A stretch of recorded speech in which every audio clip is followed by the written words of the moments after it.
Disclaimer भाइयों, ये कहानी पूरी तरह काल्पनिक है, केवल मनोरंजन के लिए बनाई गई है। इसमें शामिल नाम, उत्पाद और घटनाएं वास्तविकता से कोई संबंध नहीं रखती और किसी भी व्यक्ति की या भावना का अपमान नहीं करती। अगर आप हमारे सुपर टॉप लेवल चैनल पर नए हैं तो कृपया करके वीडियो को लाइक करें और चैनल को सब्सक्राइब करना ना भूलें। धन्यवाद। मलिन ने सबसे पहले ओल्ड विल्सन को संक्षेप में इसके बारे में बताया। ये सुनकर कि मलिन शाही शहर जा रहा है, ओल्ड विल्सन ने आगे कोई पूछताछ नहीं की, बल्कि उसे शाही शहर में सुरक्षित रहने की सलाह दी। इसके बाद मलिन चारिस और एवरिल से मिलने गई। उन्हें गर्भवती हुए अभी 1 महीने से थोड़ा ही ज्यादा समय हुआ था, इसलिए उनका बेबी बम्प अभी तक दिखाई नहीं दे रहा था।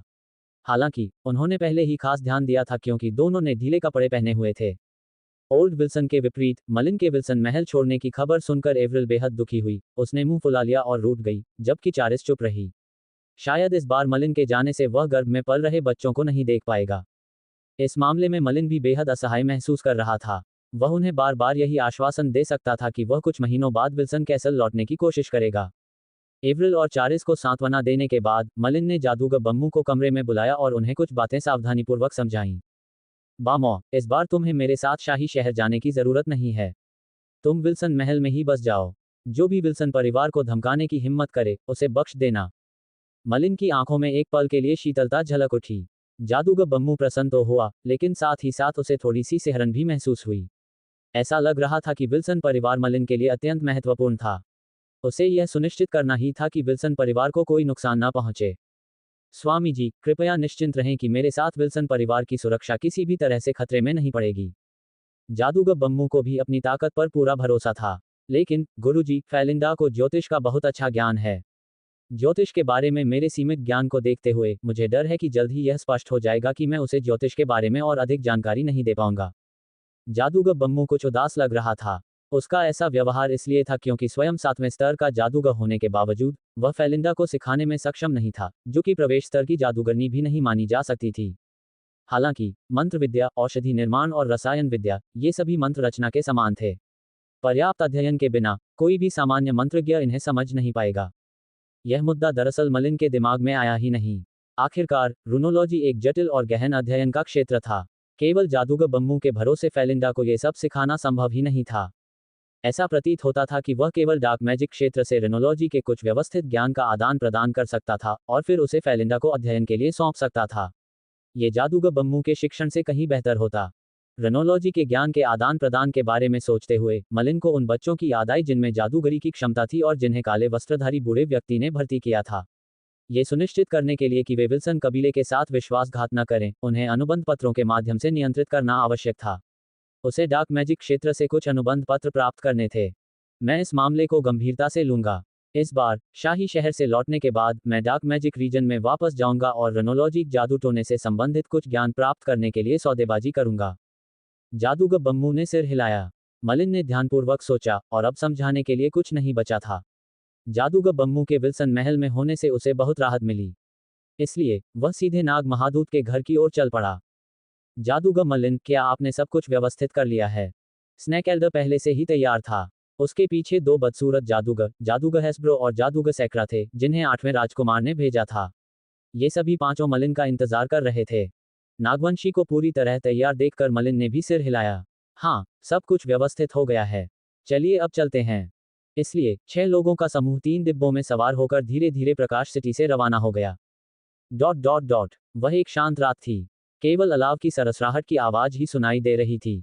गर्मी की रातें बहुत ठंडी होती थीं। एक विशाल पथरीले मैदान में कई जादूगर आराम से जमीन पर लेटे हुए थे और बड़ी मुश्किल से हासिल किए गए शांति के क्षण का आनंद ले रहे थे। स्नैक एल्डर, हम शाही शहर से कितनी दूर हैं? एक चट्टान पर टिके हुए मलिन ने थोड़ी सी आंखें सिकुड़ते हुए पूछा।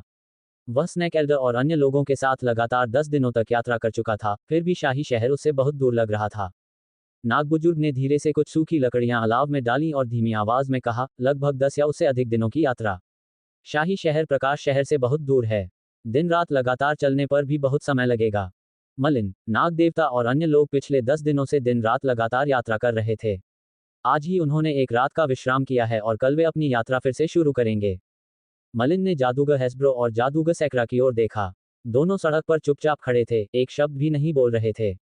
केवल नाग एल्डर ही कभी कभार मलिन के सवालों का जवाब देते थे, अन्यथा वे भी बहुत चुप रहते थे। पब फ्यूचर के विज्ञापन। पब फ्यूचर विज्ञापन। हालांकि मलिन 8वें राजकुमार की मौजूदा स्थिति के बारे में और अधिक जानना चाहता था, इसलिए वह केवल गोलमोल बातें ही कर सका।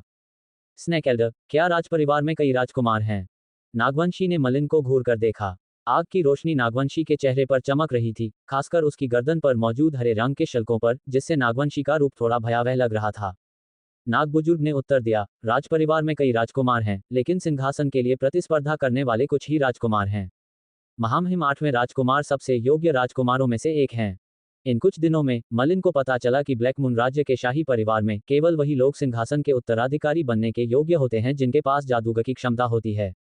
एक बार राजा का राज्याभिषेक हो जाने के बाद वह 30 वर्षों तक ही सिंहासन पर रह सकता था, जिसके बाद उसे पद त्यागना पड़ता था। शाही परिवार के वरिष्ठ सदस्य अनेक राजकुमारों में से सर्वश्रेष्ठ को चुनकर नया राजा नियुक्त करते थे। इसका उद्देश्य सत्ता के भ्रष्टाचार को रोकना था, ताकि राजा सत्ता और संसाधनों के संचय के कारण खुद को दूसरों से श्रेष्ठ न समझे। ये सर्वविदित है कि ब्लैक मून किंग स्वयं एक शक्तिशाली जादूगर थे। यदि उन्हें असीमित संसाधन और शक्ति दी जाती तो वे और भी अधिक शक्तिशाली हो जाते। अतिरिक्त नियंत्रण और प्रतिबंध के बिना एक शक्तिशाली जादूगर भी अपनी शक्ति का दुरुपयोग कर सकता है और अपार शक्ति में लिप्त हो सकता है, जिससे पूरे राज्य का पतन हो सकता है। अतः हर 30 साल में सिंहासन बदलने का नियम स्थापित किया गया। कई राजकुमारों में से सर्वश्रेष्ठ राजकुमार के चयन के लिए कोई निश्चित आदर्श मानदंड नहीं थे। हालांकि अधिकतर मामलों में वे राजकुमार जो स्वयं में बलवान होते थे और जिनके पास विशाल सेना होती थी, अंततः सिंहासन के उत्तराधिकारी बनते थे।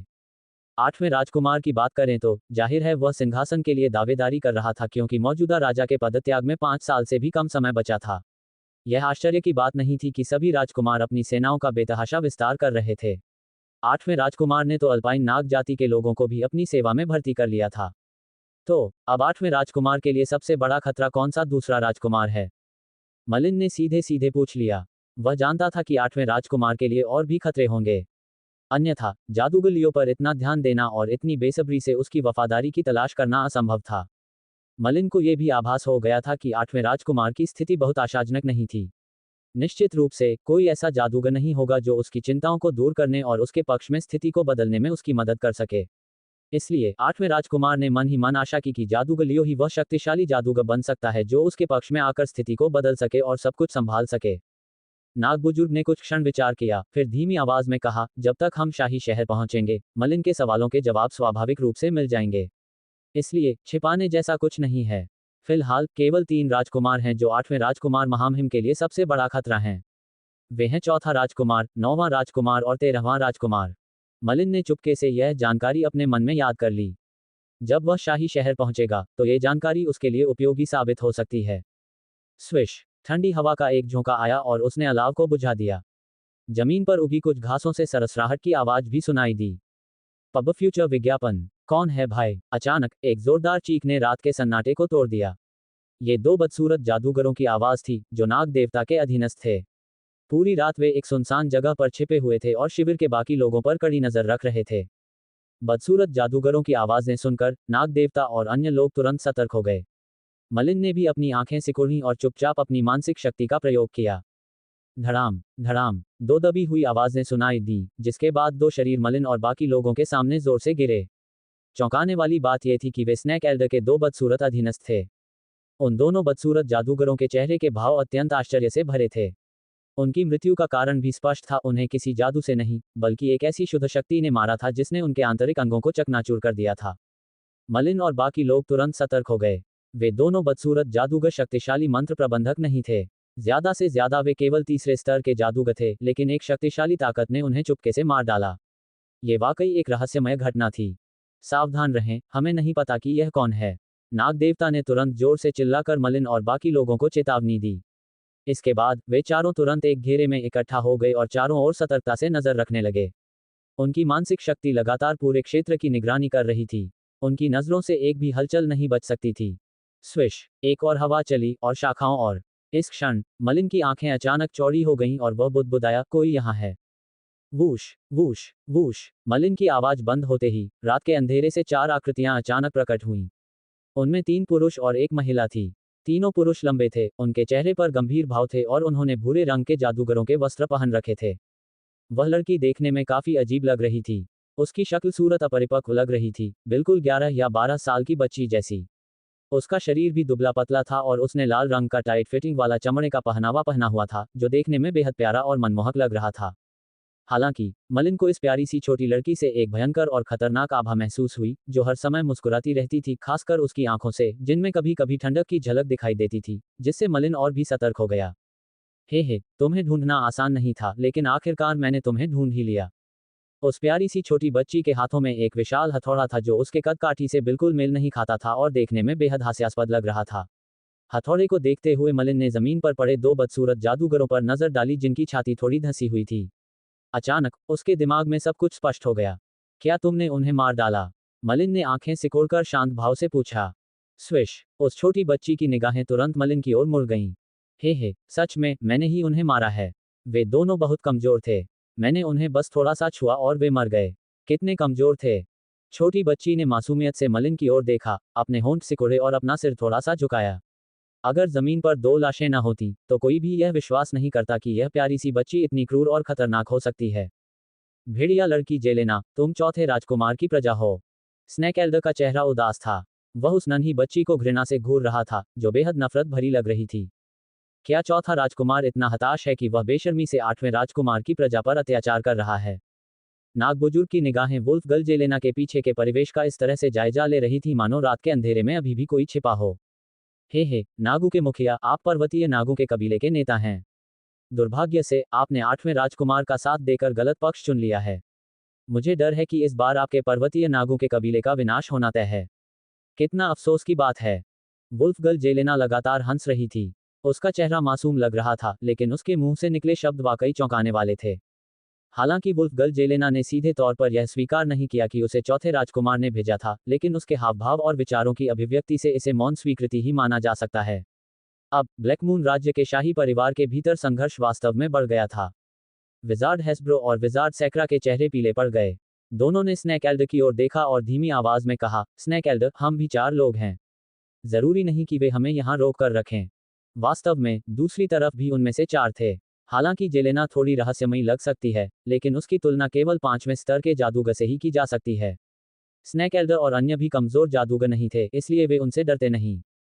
हालांकि नाग बुजुर्ग ने धीरे से सिर हिलाया और भारी स्वर में कहा, चूंकि चौथे राजकुमार ने अपने लोगों को भेजा है, तो उसे हम सबको मरवाने का पूरा भरोसा होना चाहिए। यही चौथे राजकुमार का असली अंदाज है। वह कभी भी ऐसा कुछ नहीं करेगा जिसके बारे में उसे पक्का यकीन न हो। इन चारों के अलावा जरूर कोई और शक्तिशाली जादूगर छुपकर बैठा होगा, और आप अंदाजा लगा सकते हैं कि वह कौन है। स्नेक एल्डर की बात सुनकर विजार्ड हेस्ब्रो और विजार्ड सैक्रा के चेहरे पूरी तरह बदल गए और वे अचानक मुड़कर रात के अंधेरे की ओर देखने लगे। 9वें जादूगर ओडन, प्रकट हो। नाग बुजुर्ग की कर्कश आवाज सुनाई दी, उनकी निगाहें अंधेरे की ओर टिकी हुई थीं। सरसराहट। नाग बुजुर्ग की आवाज बंद होते ही सन्नाटे भरी रात में एक हल्की सी आवाज सुनाई दी। फिर एक लंबा और पतला सा व्यक्ति धीरे धीरे अंधेरे से बाहर निकला। धधकती लाल आग की रोशनी इस दुबली पतली आकृति के चेहरे पर प्रतिबिंबित हो रही थी, जिससे उसका मूल सफेद चेहरा लाल रंग की आभा से जगमगा रहा था। दुबले पतले शरीर वाले उस व्यक्ति के लंबे बैंगनी बाल थे, जो उसके सिर के पीछे करीने से बंधे हुए थे। एक ढीला ढाला फर का कोट उसके पूरे शरीर को ढके हुए था, और पैरों में काले चमड़े के लंबे जूते थे। उसका रूप रंग काफी शैतानी लग रहा था। सांपों के मुखिया, इससे पहले मैंने आपको व्यक्तिगत रूप से सलाह दी थी कि आप अपने सर्प जनजाति को चौथे राजकुमार के साथ मिला लें। दुर्भाग्यवश आपने 8वें राजकुमार का साथ देने पर अड़े रहने का फैसला किया। अब कोई आपको बचा नहीं सकता, और आपकी सर्प जनजाति भी इसमें फंस जाएगी। अब से पर्वतीय पशु जाति में कोई सर्प नहीं रहेगा। ये दुबली पतली आकृति 9वें जादूगर ओडन की थी। नाग देवता को यह बात अच्छी तरह से पता थी कि चौथे राजकुमार के अधीन 9 सबसे भरोसेमंद जादूगर थे। पहले से लेकर 9वें जादूगर तक हर जादूगर अद्वितीय क्षमताओं से परिपूर्ण और शक्तिशाली था। वे सभी अपने अपने पद के उत्कृष्ट जादूगर थे। 9वें जादूगर ओडन, हालांकि 9वें स्थान पर थे, असाधारण रूप से शक्तिशाली थे और उन्होंने एक बार 3 छठे स्तर के जादूगरों को हराया था। इस बार चौथे राजकुमार द्वारा 9वें जादूगर ओडन को यहाँ भेजने का मतलब यह था कि उसने स्नेक एल्डर और बाकी सभी को मारने का मन बना लिया था। नाग बुजुर्ग का चेहरा लाल हो गया और वे बुदबुदाए, ओडन, क्या चौथा राजकुमार सचमुच 8वें राजकुमार पर हमला करने की योजना बना रहा है? हमला? नाग देवता, तुम तो बड़े मूर्ख हो। असल में सभी पर्वतीय पशु प्राणियों में तुम्हारे नाग प्राणी शायद सबसे शक्तिशाली न हो, लेकिन वे मूर्ख नहीं हैं। दुर्भाग्य से तुमने गलत चुनाव किया है। तुम सचमुच इतने मूर्ख हो गए हो। बिल्कुल, चौथे राजकुमार महाराज शाही नगरी पर हमला नहीं करेंगे। राजकुमारों के बीच की लड़ाइयां गुप्त रूप से लड़ी जाती हैं, खासकर नगर राज्यों का समर्थन पाने की लड़ाई में। फिलहाल चौथे राजकुमार बहुत आगे हैं। लेकिन हाल के दिनों में आपके 8वें राजकुमार बहुत ज्यादा बेचैन हो गए हैं और अपनी शक्ति का बहुत तेजी से विस्तार कर रहे हैं। अगर हमने उनके प्रभाव को कम नहीं किया तो मुझे डर है कि वे चौथे राजकुमार के लिए सचमुच खतरा बन जाएंगे। दुर्भाग्यवश आप लोगों ने शाही शहर को अकेला छोड़ दिया। धिक्कार है। यहीं पर हमारे पास स्नैक एल्डर, विजार्ड हेस्ब्रो और विजार्ड सैक्रा हैं, कुल मिलाकर 3 शक्तिशाली जादूगर जो 5वें स्तर के मंत्रों का मुकाबला कर सकते हैं। आप सभी महामहिम 8वें राजकुमार के अधीन शक्तिशाली मंत्र हैं, इसलिए आप सभी को मारना 8वें राजकुमार के लिए भी एक बड़ा झटका होगा। चौथे राजकुमार को इतना अच्छा अवसर मिला है, क्या आपको लगता है कि महामहिम इसे जाने देंगे? 9वें जादूगर ओडन की आंखों में एक ठंडी चमक दिखाई दी। अचानक उनके शरीर पर तीव्र अग्नि प्रकार की तात्विक तरंगें उभर आईं। निषिद्ध अग्नि। अंधेरी रात में आग का एक बादल भयंकर रूप से उठा। ऐसा लगा मानो वह जल रहा हो, फिर वह आकाश से नीचे गिरा और आसपास के वातावरण को दिन के उजाले जितनी तेज रोशनी से जगमगा दिया। ये 6ठे स्तर का मंत्र था। ओडन का पहला प्रहार उसका सबसे शक्तिशाली हमला था, जिसने स्नैक एल्डर, विजार्ड हेस्ब्रो और विजार्ड सैक्रा को घेर लिया। वूश। फिर भी एक व्यक्ति चूक गया। पवन तत्वों का एक झोंका धीरे से हिला और तुरंत बाद पलक झपकते ही दूर से मलिन की आकृति दिखाई दी। मलिन उदासीन भाव से दूर से ओडन को अपना जादू छोड़ते हुए देख रहा था। दूर चले जाने के बावजूद भी उसे जादू की भयानक दमनकारी शक्ति का एहसास हो रहा था। उसके वर्तमान अर्थ वेल के साथ भले ही पांडोरा डायमंड एबिलिटी फ्यूज अर्थ को मंत्र में एकीकृत किया जा सके, फिर भी ये केवल 5वें स्तर के मंत्र के हमले का ही प्रतिरोध कर सकता है। ये 6ठे स्तर के मंत्र के विरुद्ध कुछ भी नहीं कर सकता। सौभाग्य से मलिन के पास अभी भी Pandora diamond ability flash wind थी। ये 3 चरणों वाली पांडोरा डायमंड एबिलिटी असाधारण थी। हालांकि इसमें आक्रमण करने की कोई शक्ति नहीं थी और इसका उपयोग केवल भागने के लिए किया जा सकता था, फिर भी इसका उपयोग करने वाले को पकड़ने में केवल कुछ ही लोग सक्षम होते थे। क्या अभी भी कोई ऐसा है जो इससे बच सकता है? जेलेना, अब वह तुम्हारा है। 9वें जादूगर ओडन ने अपनी आंखें सिकुड़ी। एक विषैले सांप जैसी निगाहों से उसने मलिन को घूरा, फिर अपने बगल में खड़ी वुल्फगर्ल जेलेना को हाथ हिलाकर अभिवादन किया। हे, एक और स्वादिष्ट भोजन। वुल्फगर्ल जेलेना ने विशाल हथौड़ा उठाया, जो उसके शरीर के आकार के अनुपात में बेहद बड़ा लग रहा था। फिर वह धीरे धीरे मलिन की ओर चलने लगी। वूश। वुल्फगर्ल जेलेना की गति अचानक तेज हो गई। लगभग अवशिष्ट आकृति में वह सीधे मलिन की ओर बढ़ी। उसका छोटा सा शरीर असीम शक्ति से भरा हुआ प्रतीत हो रहा था और उसने मलिन पर बेरहमी से हमला कर दिया। तेज हवा, वायु तत्वों के प्रभाव से मलिन का शरीर धीरे धीरे कांपने लगा। फिर वह दूसरी तरफ फिर से प्रकट हुआ और उसकी ठंडी निगाहें भेड़िया लड़की जेलेना पर टिक गईं। इससे पहले मलिन ने यह भी पता लगाया था कि वुल्फगर्ल जेलेना के शरीर पर पवन तत्व प्रकट होते हैं। यानी वह भी एक जादूगरनी थी, एक ऐसी जादूगरनी जिसे हथौड़े का इस्तेमाल करना पसंद था। ओडन, मुझे मारना इतना आसान नहीं है। भयंकर आग के बीच नाग देवता ने क्रोध से चीख मारी। उसी समय असंख्य मंत्र तेजी से उठने लगे, एक सघन सुरक्षात्मक आवरण बनाते हुए नाग देवता और अन्य लोगों को घेर लिया। यह कोई रहस्य नहीं था कि स्नैक एल्डर एनोलॉजी में निपुण था। स्नैक एल्डर ने न केवल मंत्र बनाए, बल्कि उसका चेहरा भी भयानक होने लगा। उसका लंबा जादूगरों वाला चोला धीरे धीरे फटने लगा और उसका शरीर तेजी से फूलने लगा। अंततः गर्जना के साथ नाग महादूत एक विशाल अजगर में परिवर्तित हो गया। उसका विशाल शरीर ज्वालाओं से घिरा हुआ था, उसकी ठंडी आंखें जादूगर ओडन पर घातक निगाहें गड़ाए हुए थीं। ये पर्वतीय सर्प मानवों की अनूठी क्षमता थी। वे भयंकर राक्षसों में रूपांतरित हो सकते थे और तेजी से अपनी शक्ति बढ़ा सकते थे। पर्वतीय जीव जंतुओं के पास अनेक प्रकार की क्षमताएं थीं। वे न केवल मंत्रों का प्रयोग करने में सक्षम थे, बल्कि राक्षसों का रूप भी धारण कर सकते थे, जिससे वे और भी अधिक शक्तिशाली बन जाते थे। एक तरह से देखा जाए तो पर्वतीय जीव जंतुओं को भी सफल होना चाहिए था, लेकिन इसमें हजारों साल पुराने रहस्य शामिल थे। कोई भी निश्चित रूप से नहीं कह सकता कि पर्वतीय जीव जंतुओं ने अधिक लाभ प्राप्त किया या अधिक हानि उठाई। ये तो बस आखिरी संघर्ष है। नाग देवता, आपको क्या लगता है कि आप कब तक टिक पाएंगे? 9वें जादूगर ओडन को कोई जल्दी नहीं थी। इस बार वह स्वयं कुछ शक्तिशाली मंत्र शिक्षकों के साथ आए थे, इसलिए वे आत्मविश्वास से भरे हुए थे। उन्होंने 8वें राजकुमार की सेना को पंगु बनाने के लिए नाग एल्डर और अन्य लोगों को मारने का दृढ़ निश्चय कर लिया था। ब्लैक मून राज्य के राजकुमारों के बीच प्रतिस्पर्धा और युद्ध लगभग निर्णायक मोड़ पर पहुंच चुका था। यहां तक कि चौथा राजकुमार भी 8वें राजकुमार की सेनाओं को खुलेआम अलग करने के लिए बेताब था। इससे अप्रत्यक्ष रूप से यह भी साबित हुआ कि शाही शहर में 8वें राजकुमार की स्थिति बहुत आशाजनक नहीं थी। मलिन ने अपनी निगाहें हटा लीं। ऐसा लग रहा था कि नागवंशी और अन्य लोग अभी भी कुछ देर तक टिके रह सकते हैं। पर्वतीय नागवंशियों की विलक्षण शक्ति को देखने के बाद मलिन को पर्वतीय पशुवंशियों के बारे में बेहतर समझ आ गई थी। उसके सामने खड़ी वुल्फगर्ल जेलेना भी स्पष्ट रूप से अल्पाइन बीस्ट पीपल मूल की थी। जब मलिन ने बार बार फ्लैश विंड का प्रदर्शन किया और वुल्फ गर्ल जेलेना से आसानी से बच निकला, तो अंततः इस प्यारी सी छोटी लड़की का भी रूपांतरण हो गया। स्कर स्कर स्कर, वुल्फ गर्ल जेलेना के शरीर पर जकड़े हुए चमड़े के परिधान के फटने की आवाज आई। उसके शरीर की गोरी त्वचा अब दिखाई देने लगी, जो तुरंत काली पड़ गई और उस पर तेजी से काले बाल उगाए। पहले दुबला पतला शरीर अब फूल रहा था खतरनाक नुकीले दांतों के साथ। ये थी असली wolf girl Jelena. Swish swish, भयानक विशालकाय भेड़िया जेलेना के रूपांतरण के बाद उसकी गति में काफी वृद्धि हो गई थी। यह इस बात से स्पष्ट था कि उसके शरीर के चारों ओर वायु तत्व के उतार चढ़ाव केंद्रित हो गए थे, जिसका अर्थ था कि विशालकाय भेड़िया अभी भी एक जादूगरनी थी और मंत्रों का प्रयोग कर सकती थी। इसके अलावा अल्पाइन बीस्ट पीपल अपनी मजबूत पशुवत देह के पूरक के रूप में मंत्रों का भी उपयोग कर सकते थे, जिससे उनकी शक्ति और भी बढ़ जाती थी। अल्पाइन बीस्ट पीपल के लिए मंत्र केवल एक सहायक साधन थे। उस विशाल भेड़िए की गति अत्यंत तीव्र थी। पवन प्रकार के मंत्रों के पूरक के साथ उसकी गति और भी बढ़ गई थी। इससे पहले मलिन फ्लैश विंड का उपयोग करके आसानी से हमलों से बच जाता था, लेकिन अब उसके लिए वुल्फ गर्ल जेलेना के हमलों से बचना मुश्किल हो गया था। बम, वुल्फ गर्ल जेलेना के विशाल भेड़िया पंजों की पकड़ में एक बड़ा हथौड़ा अभी भी था।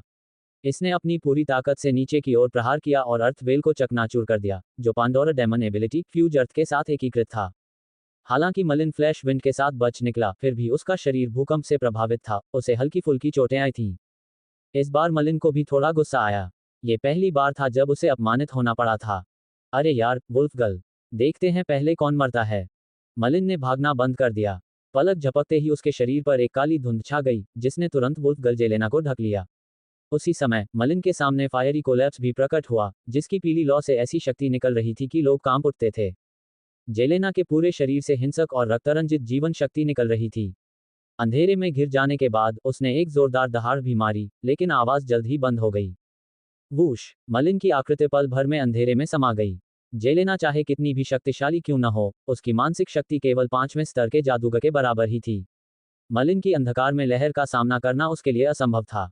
आग रात के अंधेरे में मंद लौ तीव्र गति से जल रही थी, और उसने पलक झपकते ही उस भयानक बड़े भेड़िए को अपनी चपेट में ले लिया। अरे जेलेना, तुम्हें क्या हुआ है? 9वें जादूगर ओडन, जो नाग एल्डर और अन्य लोगों को वश में कर रहे थे, ने देखा कि भेड़िया लड़की जेलेना का शरीर अंधेरे में डूबा हुआ था और भयानक पीली लपटें तेजी से भड़क रही थीं। ओडन को इस बारे में कुछ बुरा महसूस हुआ। ये तो अंधेरा धीरे धीरे छंट गया और उसमें से एक आकृति धीरे धीरे बाहर निकली। लेकिन वह वुल्फ गर्ल जेलेना नहीं, बल्कि मलिन था। मलिन के पैर के नीचे कोयले की तरह काला एक शव पड़ा था, और वह वुल्फ गर्ल जेलेना थी। मलिन की अग्निपतन शक्ति जेलेना के शरीर को राख में बदलने में विफल रही, जिससे उसके शरीर की मजबूती का पता चलता है। यदि वह उसे मायाजाल में खींचने के लिए अंधकार की शक्ति का सहारा न लेता, तो वुल्फ गर्ल जेलेना को मारना निश्चित रूप से बहुत मुश्किल होता। 9वें जादूगर ओडन ने मलिन के चरणों में जेलेना का शव देखा और उनकी निगाहें थम गईं। यह अप्रत्याशित परिवर्तन ओडन की अपेक्षा से भी परे था। वुल्फ गर्ल जेलेना ने चौथे राजकुमार के लिए अनगिनत लड़ाइयां लड़ी थीं। उसने अनगिनत खतरों का सामना किया था, लेकिन वह हमेशा सुरक्षित लौट आई थी। ये बिल्कुल भी उम्मीद नहीं थी कि आज वह इतनी सुनसान जगह पर मरेगी, और उससे भी बुरी बात यह है कि उसकी हत्या एक अज्ञात व्यक्ति ने की थी। तुम ही हो डार्क मैजिक रीजन के प्रतिभाशाली जादूगर विजार्ड लियो के शिष्य मलिन। ओडन ने स्नैक एल्डर और अन्य लोगों को मारने के अपने मिशन पर निकलने से पहले स्वाभाविक रूप से यह स्पष्ट रूप से पता लगाया था कि स्नैक एल्डर और अन्य लोग मलिन को लेने के लिए प्रकाश शहर गए थे। शायद वीस और ब्लूबर्ड को मारने के बाद मलिन एक बार के लिए सनसनी बन गया था, लेकिन ये केवल चौथे स्तर से नीचे के जादूगरों के लिए ही था। ओडन जैसे छठे स्तर के जादूगर के लिए वह जहां भी जाता था एक शक्तिशाली जादूगर होता था, इसलिए स्वाभाविक रूप से वह मलिन की तथाकथित उपलब्धियों को दिल से नहीं लेता था। यहां तक कि इस बार उसने नाग एल्डर की हत्या की साजिश में भी मलिन को ध्यान में नहीं रखा। फिर भी ओडन द्वारा अनदेखा किए गए एकमात्र व्यक्ति मलिन ने ही वुल्फ गर्ल जेलेना की हत्या की थी। तुम तीनों उसे रोको। ओडन का चेहरा नीला पड़ गया। वह अपने साथ 4 लोगों को लाया था, लेकिन अब वुल्फ गर्ल जेलेना मर चुकी थी। जेलेना न केवल शक्तिशाली थी, बल्कि चौथे राजकुमार की प्रिय भी थी। अब वह ओडन के आदेश पर मारी गई थी। इसलिए भले ही मिशन सफल हो जाए, लौटने पर ओडन को सजा से नहीं बचाया जा सकेगा। ये सोचकर ओडन अंदर ही अंदर बेहद क्रोधित हो गया। उसका जानलेवा क्रोध अब भड़क उठा था और उसने नाग महादूत और अन्य लोगों पर जो मंत्र चलाए, वे अत्यधिक शक्तिशाली हो गए। जेलेना पहले ही मर चुकी थी। उसे वापस नहीं लाया जा सकता था, लेकिन जो काम करना था, वह पूरा करना ही था। अब ओडन के पास एकमात्र उपाय यही था कि वह मिशन को सफलतापूर्वक पूरा करे ताकि चौथे राजकुमार से मिलने वाली सजा से उसे राहत मिल सके। स्नैक एल्डर ने अपना असली रूप प्रकट कर दिया था और उसके सिर का ऊपरी भाग जटिल प्रतीकों से भरा हुआ था। हालांकि ओडन के जबरदस्त जादुई हमलों के सामने उसकी शक्ति कम होने लगी। प्रतीक चमकने लगे थे और ऐसा लग रहा था कि वह अब और टिक नहीं पाएगा। Swish, swish, swish. 3 आकृतियों ने तेजी से एक वृत्त बनाया, जिसके मध्य में मलिन स्थित था। ये तीनों जादूगर 5वें स्तर के थे। वे लालच भरी निगाहों से मलिन को घूर रहे थे। आखिरकार, जमीन पर जेलेना का शव पड़ा था। उन्हें नहीं लगता था कि वे जेलेना की शक्ति का मुकाबला कर सकते हैं, इसलिए स्वाभाविक रूप से वे मलिन को हल्के में नहीं लेंगे। मलिन ने स्नैक एल्डर और बाकी लोगों पर एक नज़र डाली। उसने पाया कि उनकी स्थिति पहले से ही बेहद खतरनाक थी। अगर मलिन ओडन के स्नैक एल्डर को खत्म करने का इंतजार करता और फिर उससे निपटने के लिए वापस जाता, तो उसे भी काफी मुश्किलों का सामना करना पड़ता। तेज हवा। मलिन ने गहरी सांस ली और फिर उसका शरीर थोड़ा कांप उठा। पलक झपकते ही उसने तीनों जादूगरों के घेरे को तोड़ दिया। फ्लैश विंड की गति इतनी तेज थी कि भेड़िया रूप धारण करने और पवन प्रकार के मंत्रों की मदद लेने के बावजूद भी वुल्फ गर्ल जेलेना मलिन की गति का मुकाबला मुश्किल से कर पा रही थी। बाकी लोग मलिन को छू भी नहीं सके। मलिन भी उन तीनों जादूगरों के हाथों में नहीं आना चाहता था, इसलिए वह सीधे 9वें जादूगर ओडन के पास भागा। तुम सब निकम्मे हो। मलिन को घेरे से बाहर निकलकर सीधे अपनी ओर आते देख ओडन के चेहरे पर थोड़ी सी ठंडक झलक गई। फिर उसने अपनी उंगलियां फैलाईं, जिससे एक हल्की सी ठंडक निकली और तेजी से फैलने लगी। हर बार, विजार्ड ओडन के चारों ओर बर्फ के क्रिस्टल जम गए थे और ठंड लगातार फैलती जा रही थी। ये 6ठे स्तर का जादू था। मलिन की पेंडोरा डेमन एबिलिटी, फ्यूज अर्थ और विजार्ड रोब भी उसे नहीं बचा पाए। लेकिन मलिन पीछे नहीं हट सकता था। एक बार पीछे हट जाने पर नाग महादूत और बाकी सब पूरी तरह से खत्म हो जाते। चलो, 6ठे स्तर के जादूगर। अंधकार का भंवर। मलिन ने ओडन पर अपनी निगाहें गड़ा दी, फिर अपना हाथ हिलाया। तुरंत ही ओडन के सिर के ऊपर एक विशाल भंवर प्रकट हो गया, बिल्कुल एक ब्लैक होल की तरह। यह अनंत गहराई तक फैला हुआ था और सभी अंधकार तत्वों को अपने अंदर समा रहा था। ये तीसरे स्तर का मंत्र था, अंधकार भंवर, जिसे समस्त मानसिक शक्ति को भस्म करने में सक्षम माना जाता था। अपार मानसिक शक्ति वाले मंत्र चालकों के लिए भी अंधकार भंवर में फंसने पर उनकी मानसिक शक्ति समाहित हो जाती थी, जिससे वे भ्रम की स्थिति में आ जाते थे। विशेष रूप से मलिन का डार्कनेस वोर्टेक्स भी डार्कनेस हॉट के साथ जुड़ गया था, जिससे मतिभ्रम और भी तीव्र हो गया था। हालांकि क्या जादूगर ओडन भी इस भ्रम में फंस सकता था, मलिन को पक्का पता नहीं था। डार्कनेस वोर्टेक्स स्वयं तृतीय स्तर के सभी मंत्रों में से सबसे शक्तिशाली और विचित्र अंधकार प्रकार के मंत्रों में से एक था। यदि मलिन को मैट्रिक्स की सहायता न मिली होती, तो वह डार्कनेस वोर्टेक्स के निर्माण के बारे में कभी सोचता भी नहीं।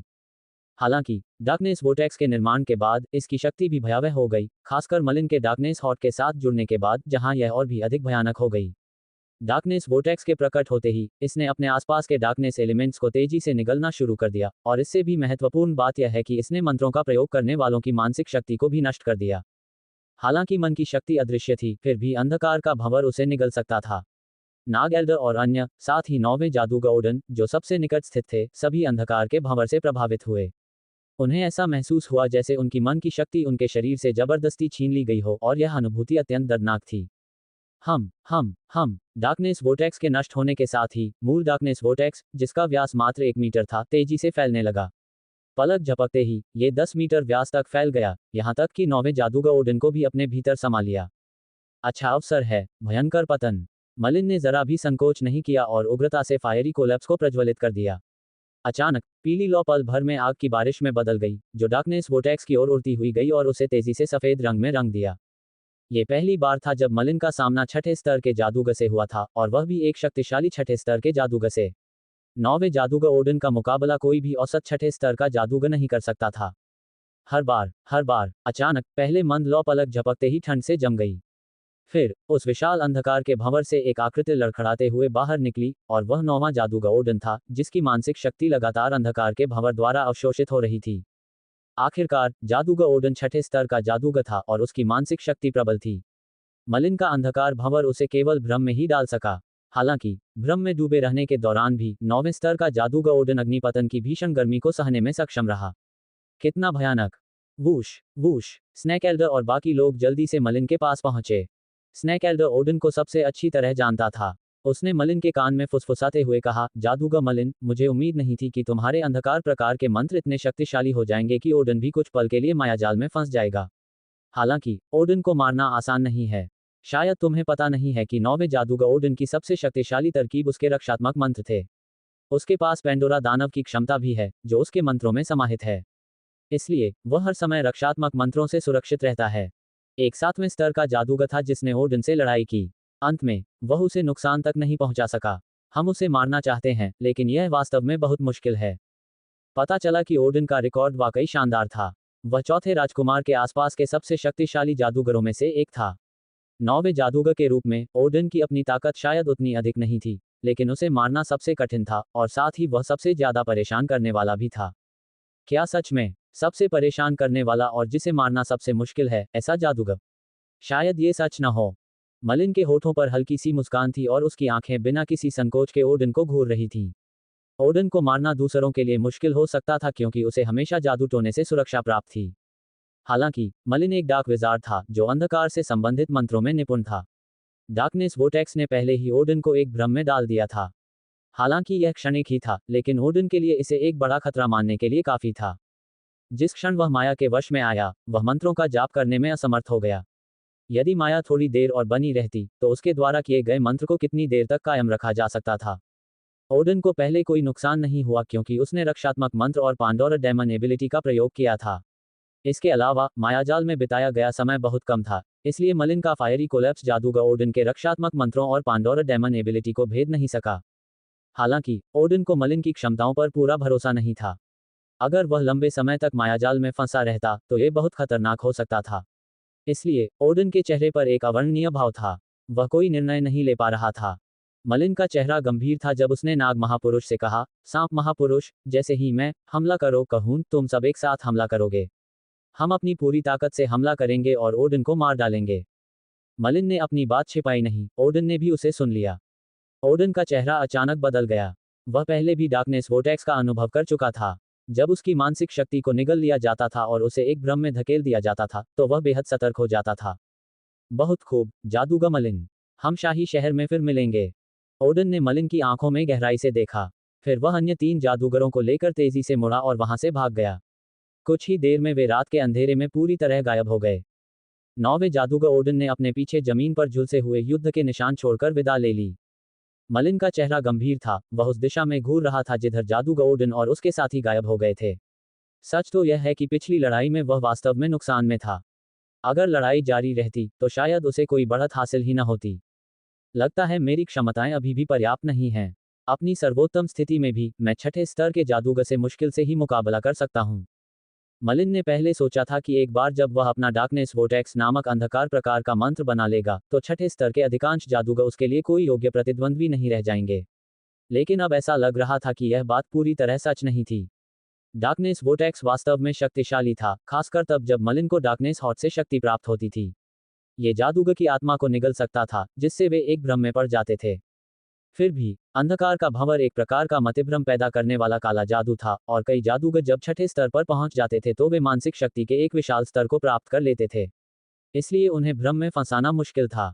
इसके अलावा अगर कोई भाग्यशाली होकर मन की शक्ति के 7 स्तरों को पार भी कर लेता, तो भी उत्पन्न मायाजाल बेहद कमजोर हो जाता। यही कारण था कि मलिन के अंधकार भंवर ने जादूगर ओडिन को मायाजाल में केवल थोड़े समय के लिए ही फंसाए रखा। इसके अलावा मलिन का अग्नि विनाश 6ठे स्तर के मंत्रों को हराने में पूरी तरह विफल रहा। वह 6ठे स्तर के सामान्य रक्षात्मक मंत्रों पर भी काबू पाने में असमर्थ था। ऐसे में वह जादूगर ओडिन को नुकसान पहुंचाने में भी असमर्थ था, जिसने रक्षात्मक प्रकार के मंत्रों में महारत हासिल कर ली थी। इस बार सौभाग्यवश जादूगर ओडिन मलिन से सावधान था और उसका सीधे सामना करने की हिम्मत नहीं कर रहा था। मलिन ये गारंटी नहीं दे सकता था कि हर बार उसका भाग्य इतना ही भाग्यशाली होगा। नाग देवता ने अपना मानव रूप पुनः प्राप्त कर लिया, लेकिन उनका चेहरा अत्यंत पीला पड़ गया था। ऐसा प्रतीत होता था कि उन्होंने बहुत सारी तात्विक शक्ति खर्च कर दी थी और उन्हें भारी चोटें आई थीं। आखिरकार शुरुआत में तो वे अकेले ही जादूगर ओडिन के हमलों का सामना कर रहे थे। जादूगर मलिन, इस बार आपकी मदद के लिए बहुत बहुत धन्यवाद। अन्यथा हमें डर है कि स्थिति और भी बदतर हो सकती थी। नाग देवता ने मलिन को जटिल दृष्टि से देखा। पहले तो उन्हें लगा था कि वे मलिन को अच्छी तरह समझ चुके हैं और उसकी शक्तियों से भली भांति परिचित हैं। लेकिन ऐसा लग रहा था कि मलिन की शक्ति को पूरी तरह समझना अभी भी उनके लिए असंभव था। वे इस बात से चकित थे कि मलिन न केवल जादूगर ओडिन का प्रतिरोध कर सका, बल्कि उसे डराकर भगा भी दिया।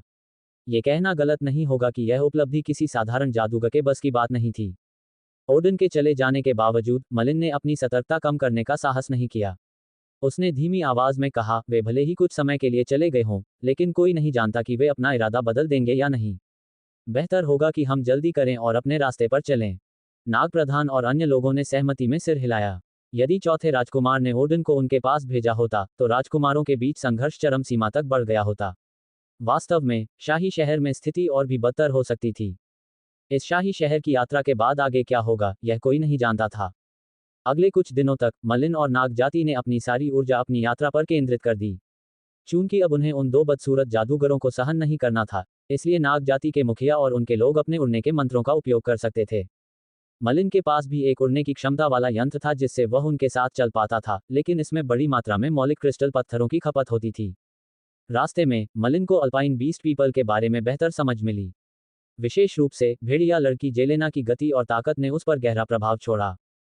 अगर जेलेना की मानसिक शक्ति थोड़ी और अधिक होती तो मलिन शायद उसे हरा नहीं पाता। इसके विपरीत वह उसे नुकसान पहुंचा सकती थी।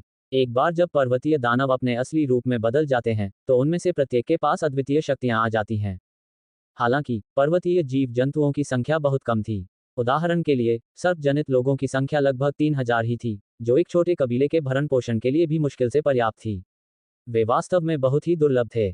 यहाँ तक कि पर्वतीय जीव जंतुओं की कुल आबादी भी कुछ दसियों हजार ही थी। इतने शक्तिशाली और सक्षम होने के बावजूद उन्हें सामान्य मनुष्यों की तरह संतानोत्पत्ति में समस्याओं का सामना करना पड़ता था। संतानोत्पत्ति की इच्छा रखने वाले प्रत्येक पर्वतीय जीव जंतु जोड़े को संतान पैदा करने के लिए कई कठिनाइयों का सामना करना पड़ता था, कभी कभी तो जानलेवा स्थितियों में भी। यही अल्पाइन बीस्ट पीपल की सबसे बड़ी कमजोरी भी थी। प्राचीन जादूगरों ने अल्पाइन बीस्ट पीपल को बनाने के लिए शायद सबसे उन्नत जादू टोना विधियों का इस्तेमाल किया होगा, लेकिन अंततः वे एक असफल उत्पाद साबित हुए, एक ऐसी जाति जिसमें अपूरणीय दोष थे। एक समय की बात है, पर्वतीय क्षेत्र में रहने वाले दानव जैसे लोगों की आबादी लाखों में थी, लेकिन प्रजनन संबंधी कठिनाइयों के कारण आज उनकी संख्या केवल दसियों हजार ही रह गई है। वे अत्यंत दूरस्थ स्थानों और अपेक्षाकृत प्रतिकूल वातावरण में रहते थे। कई पर्वतीय जीव जंतु खतरनाक पहाड़ों से भागने के लिए मजबूर हो गए, लेकिन चूंकि वे सामान्य लोगों से अलग दिखते हैं, इसलिए उन्होंने आसानी से जनता के बीच दहशत पैदा कर दी और परिणामस्वरूप खतरनाक परिस्थितियों का सामना करना पड़ा। इसलिए पर्वतीय जीव अपने अपने कबीलों में लौट गए और विशिष्ट शक्तियों से संपर्क साधने लगे। नागवंश के मुखिया ने 8वें राजकुमार का समर्थन करने का निर्णय लिया, इस आशा में कि यदि 8वां राजकुमार ब्लैकमून का राजा बन जाता है तो नाग जनजाति को अपने लिए एक पर्याप्त भूमि मिल जाएगी जहां वे शांतिपूर्ण जीवन व्यतीत कर सकेंगे। भेड़िया कन्या जेलेना अल्पाइन भेड़िया जनजाति से थी। संभवतः उसके मन में भी नाग बुजुर्ग की ही तरह विचार थे, राजकुमारों में से किसी एक का समर्थन करना ताकि यदि वह राजा बन जाए तो उन्हें जमीन का एक टुकड़ा मिल सके और वे शांतिपूर्ण जीवन व्यतीत कर सकें। दुर्भाग्यवश उन्होंने जो अलग अलग शिविर चुने, उनके कारण अंततः नाग जनादेश और भेड़िया लड़की जेलेना एक दूसरे के खिलाफ खड़े हो गए, भले ही वे दोनों एक ही पर्वतीय पशु जनसमूह से आए थे। ये दुनिया दिन ब दिन और भी दिलचस्प होती जा रही है, मलिन ने धीमी आवाज में बुदबुदाया। जादूगरों की दुनिया से जब रहस्यमय नक्काशीदार मूर्ति प्रकट हुई थी, तब तो उसे पहले से ही यह समझ से परे लग रहा था, लेकिन अब यहाँ अजीबोगरीब पहाड़ी जीव जंतु भी मौजूद थे। अल्पाइन बीस्ट पीपल अपने असली रूप में सबसे शक्तिशाली थे, जबकि उनके मंत्र, प्रतीक चिन्ह आदि मात्र सहायक क्षमताएं थीं। हालांकि जब वे अपना असली रूप प्रकट करते और उसमें विलीन हो जाते तो वे वास्तव में भयानक हो जाते। वे पांडोरा डेमन एबिलिटी वाले किसी जादूगर से कम नहीं थे। ये दुनिया दिन ब दिन और भी दिलचस्प होती जा रही थी और इसमें अभी भी कई रहस्य छिपे हुए थे, लेकिन मलिन जानता था कि शक्ति ही सर्वोपरि है। केवल अपार शक्ति से ही वह सुरक्षित रह सकता था। शाही शहर की इस यात्रा में उसे हर हाल में महल के मंत्र पुस्तकालय में प्रवेश करने का रास्ता खोजना ही होगा। आखिरकार मलिन ने शाही शहर जाने के लिए इसी एकमात्र उद्देश्य से सहमति दी थी। चमकीले साफ आसमान के बीच शहर की भव्य दीवारों के बाहर गहरी परछाइयां पड़ने लगीं। उन ऊंची सफेद दीवारों के पीछे एक और भी ऊंचा घुमावदार टावर था। उसकी चोटी बादलों तक फैली हुई थी, जिससे हल्की रोशनी निकल रही थी। जो भी व्यक्ति इस टावर को देखेगा वह अपने दिल की गहराई में विस्मित महसूस करेगा। इस समय मलिन उस अनोखे टावर को टकटकी लगाकर देख रहा था। हालांकि वह पूरे 1 घंटे से उसे देख रहा था, फिर भी उसका दिल शांत नहीं हो पा रहा था। एक जादूगर का टावर। मलिन ने डार्क मैजिक क्षेत्र में ऐसा दृश्य कई बार देखा था। 7वें स्तर के जादूगरों द्वारा निर्मित टावर भी मलिन की नज़र में सामान्य दृश्य थे।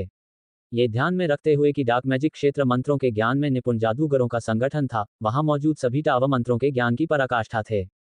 लेकिन ये टावर तो बिल्कुल ही अलग स्तर का था। डार्क मैजिक रीजन में चाहे कितने ही टावर मौजूद हों, वे इस टावर के सामने कहीं नहीं ठहरते थे। जिस क्षण मलिन की नज़र इस टावर पर पड़ी, वह अंदर तक हिल गया। हे जादूगर मलिन, ब्लैक मून टावर को देखने वाले सभी लोग हमेशा एक जैसी प्रतिक्रिया देते हैं। जब मैं पहली बार महामहिम 8वें राजकुमार के साथ शाही शहर गया और ब्लैक मून टावर को देखा तो मैं भी चकित रह गया। ये कल्पना करना कठिन था कि इस राज्य में किसी ने इतना भव्य और अवर्णनीय टावर बनाया होगा। वास्तव में टावर को देखने का ये सबसे जादुई समय भी नहीं है। आपको आज शाम तक इंतजार करना चाहिए, जो पूर्णिमा की रात होगी। ब्लैक मून टावर तब और भी अधिक शानदार और भव्य दिखेगा। नाग देवता ने भी बादलों के बीच शान से खड़ी उस विशाल इमारत को ध्यान से देखा। ये ब्लैक मून साम्राज्य की प्रतिष्ठित इमारत थी, ब्लैक मून टावर।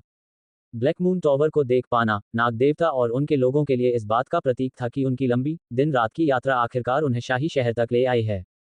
काफी देर बाद मलिन ने धीरे धीरे अपनी दृष्टि हटाई। उसने महसूस किया कि ब्लैक मून टावर न केवल रहस्यमयी शक्ति से भरा हुआ था, बल्कि उसने पूरे राज्य को भी अपनी चपेट में ले रखा था।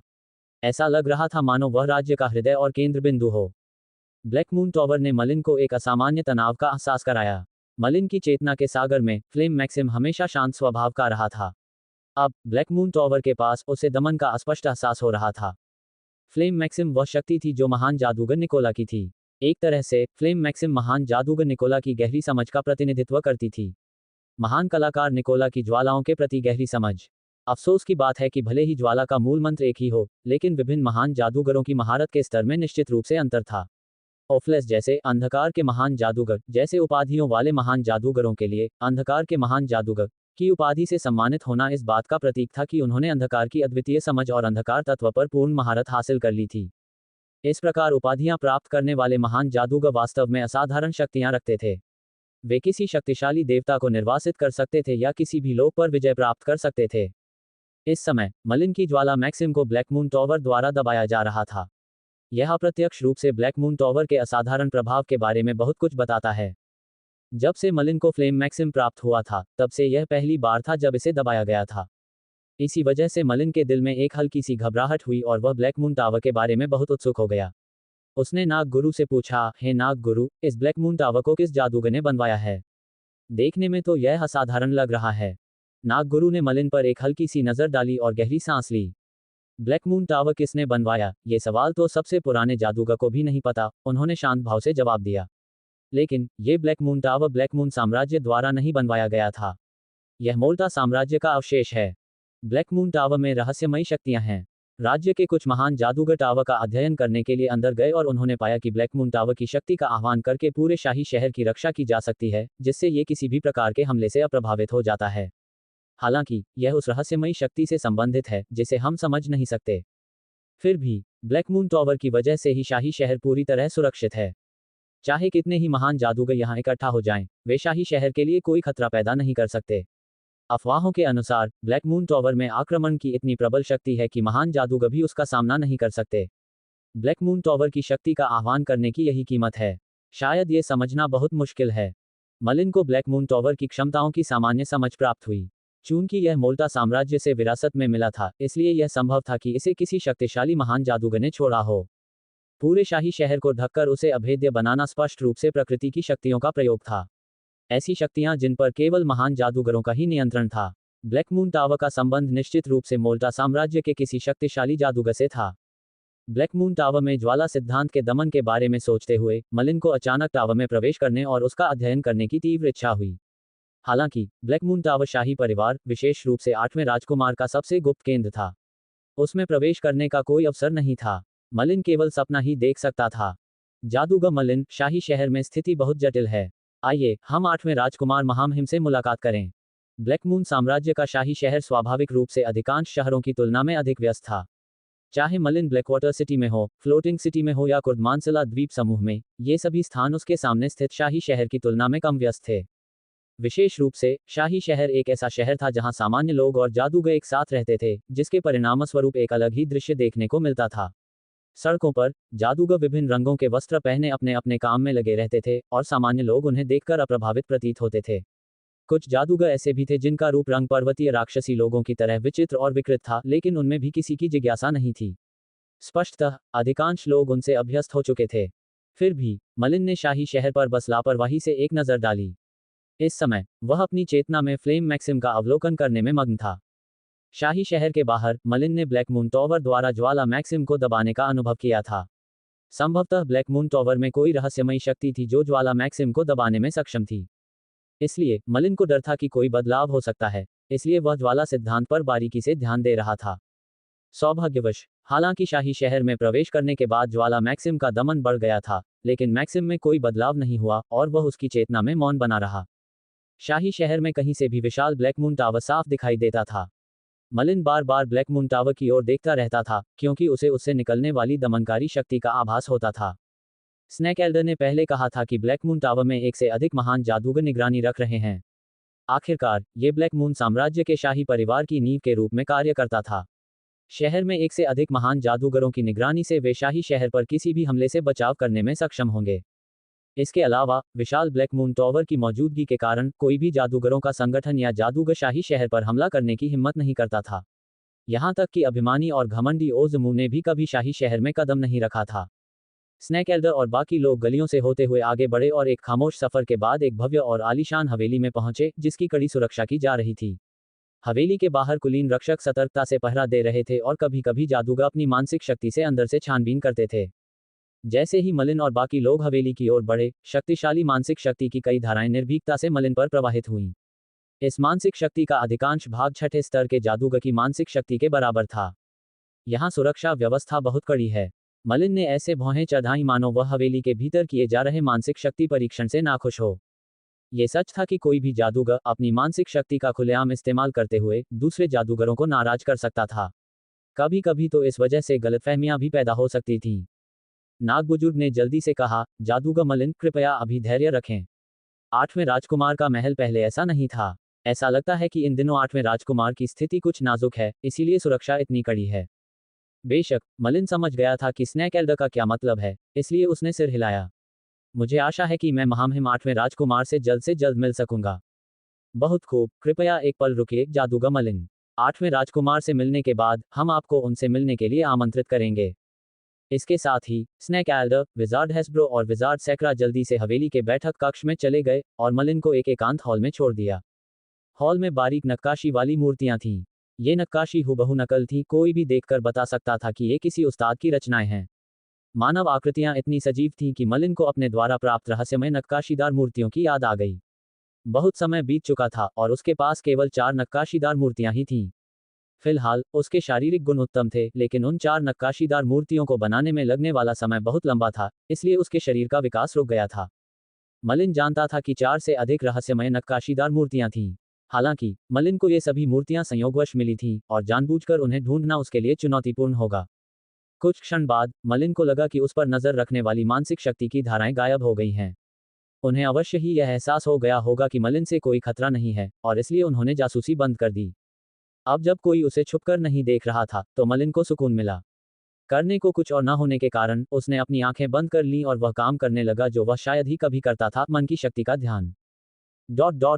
एक भव्य कमरे में, सुगठित और आकर्षक व्यक्तित्व वाला एक व्यक्ति एकदम सीधा खड़ा था।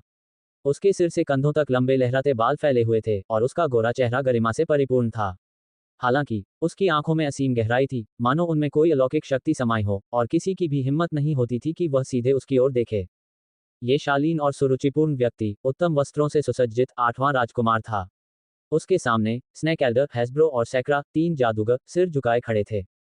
शर्म से चेहरा झुकाए हुए नाग बुजुर्ग ने कहा, महाराज, बात यह है कि हमें 1 महीने से अधिक का विलंब हुआ, और वापसी के रास्ते में चौथे राजकुमार के जादूगर ओडन ने हम पर घात लगाकर हमला कर दिया। इस प्रकार, हम अब जाकर वापस लौट पाए हैं। 8वें राजकुमार के चेहरे पर कोई भाव नहीं बदला, मानो कोई भी चीज उन्हें उत्साहित या निराश नहीं कर सकती थी। उनमें हमेशा एक सूक्ष्म दृढ़ता और आत्मविश्वास झलकता था। गहन चिंतन के बाद 8वें राजकुमार ने धीरे धीरे बोलना शुरू किया, स्नेक एल्डर, आपने कहा था कि मलिन ने मुझे 3 उदार उपहार दिए हैं। एक द्वितीय स्तर का जादूगर जो लगातार 3 नगर राज्यों को नष्ट कर सकता था, और यहाँ तक कि फिनिलो, जो मंत्रों का उस्ताद था, वह भी मर चुका है। नाग बुजुर्ग ने गंभीर भाव से सिर हिलाया। बिल्कुल सही, हमने मलिन की क्षमताओं को बहुत कम आंका था। वास्तव में, उसकी शक्तियां भयावह हैं, और उनकी तुलना छठे स्तर के जादूगर से की जा सकती है। इस बार लौटते समय, हमारा सामना 9वें जादूगर से हुआ और मेरे 2 नाकाम अधीनस्थ भी मारे गए। अगर जादूगर मलिन ने अहम मौके पर कार्रवाई न की होती, जिससे ओडन थोड़ा डरकर भाग गया, तो मुझे डर है कि हालात और भी बदतर हो सकते थे। विजार्ड हेस्ब्रो और विजार्ड सैक्रा ने बार बार सिर हिलाया। उन्होंने स्वयं देखा था कि मलिन के हमले के बाद ओडन कैसे घबरा कर चला गया, जिससे उन्हें शाही शहर में सुरक्षित लौटने का मौका मिला। मलिन के प्रयासों के बिना वे ऐसा नहीं कर पाते। 8वें राजकुमार ने भी मुस्कुराते हुए कहा, यह अच्छी बात है। मुझे खुशी है कि आप सुरक्षित लौट आए हैं, और इससे भी महत्वपूर्ण बात यह है कि आप मलिन को भी साथ लाए हैं। मलिन के लिए मेरी कुछ योजनाएं हैं। नाग प्रधान और बाकी सभी को तसल्ली मिली। आठवें राजकुमार का हमेशा से ही जादूगरों के प्रति सम्मान का भाव रहा था, चाहे वे पर्वतीय नाग जनजाति के ही क्यों न हों। कई लोग मन ही मन पर्वतीय नाग जनजाति को नीचा समझते थे, लेकिन नाग प्रधान ने देखा कि आठवें राजकुमार सचमुच नाग जनजाति को साधारण प्राणी मानते थे। यही एक अहम वजह थी कि स्नैक एल्डर आठवें राजकुमार का अनुसरण करने पर इतना अड़ा हुआ था। ये भी जानना जरूरी है कि वुल्फगल जेलेना, जिसने चौथे राजकुमार के प्रति निष्ठा की शपथ ली थी, का इस्तेमाल भी हमलों में अग्रिम पंक्ति को तोड़ने के लिए ही किया जाता था। उसकी स्थिति एक गुलाम से थोड़ी ही बेहतर थी। महामहिम, क्या शाही शहर की शांति भंग हो गई है? चौथे राजकुमार ने तो हमें मारने के लिए लोगों को भेजने की तक की धृष्टता कर दी। नाग एल्डर अपनी बात पूरी कर पाते उससे पहले ही आठवें राजकुमार ने हाथ के इशारे से उन्हें रोक दिया। राजकुमार का चेहरा धीरे धीरे गंभीर हो गया और उनकी गोरी उंगलियां मेज पर हल्के से थपथपाने लगीं। यह उनकी पुरानी आदत थी, जिसे वे केवल तब करते थे जब वे चिंतित और असमंजस में होते थे। कुछ देर बाद आठवें राजकुमार की आंखों में दृढ़ निश्चय की चमक दिखाई दी और उन्होंने धीरे से कहा, चलिए पहले जादूगर मलिन से मिलते हैं। जहां तक चौथे भाई की बात है, अभी समय नहीं आया है। नाग प्रधान और बाकी लोगों ने सिर हिलाया, जिसके बाद वे आठवें राजकुमार के पीछे पीछे कमरे से बाहर निकलकर हॉल की ओर चले गए। विस्काउंट मलिन, महामहिम आठवें राजकुमार आपसे मुलाकात करना चाहते हैं। मलिन ध्यान कर रहा था, तभी चांदी के कवच में एक रक्षक उसके पास आया और धीरे से पुकारा। ध्यान में लीन होने के बावजूद मलिन ने बाहरी दुनिया के प्रति अपनी जागरूकता कम नहीं की थी।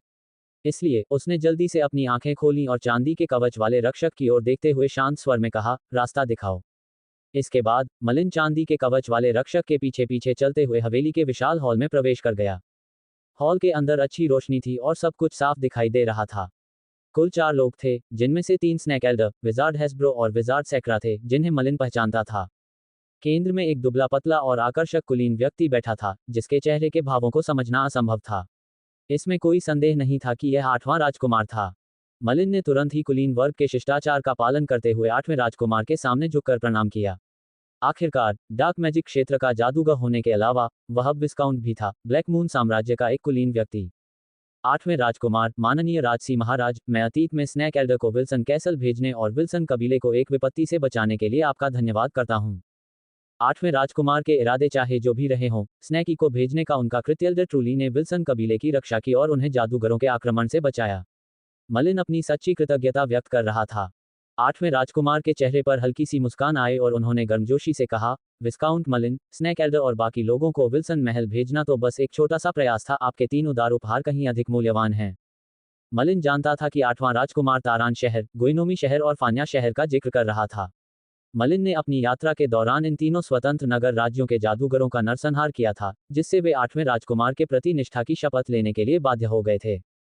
इसके साथ ही तीनों नगर राज्यों को प्रकाश नगर के साथ एकजुट किया जा सकता था। यह आठवें राजकुमार के लिए महत्वपूर्ण था, इसलिए स्वाभाविक रूप से यह एक भव्य उपहार था। मलिन आठवें राजकुमार को देख रहा था। वह देखने में बहुत बूढ़ा नहीं लग रहा था, लेकिन मलिन जानता था कि वास्तव में वह 40 वर्ष से अधिक आयु का था। जादूगरों में 40 वर्ष की आयु को युवा माना जाता था। आठवां राजकुमार भी एक जादूगर था और वह भी एक शक्तिशाली जादूगर। मलिन को स्पष्ट रूप से यह आभास हो रहा था कि आठवां राजकुमार 9वें जादूगर ओडिन से भी अधिक शक्तिशाली था, जिसने यहां आते समय नाग एल्डर और बाकी लोगों को मारने की कोशिश की थी। जब उसने इस बारे में सोचा तो उसे यह बात समझ में आई। ब्लैक मून राज्य का पूरा शाही परिवार एक विशाल जादूगरों के संगठन के समान था।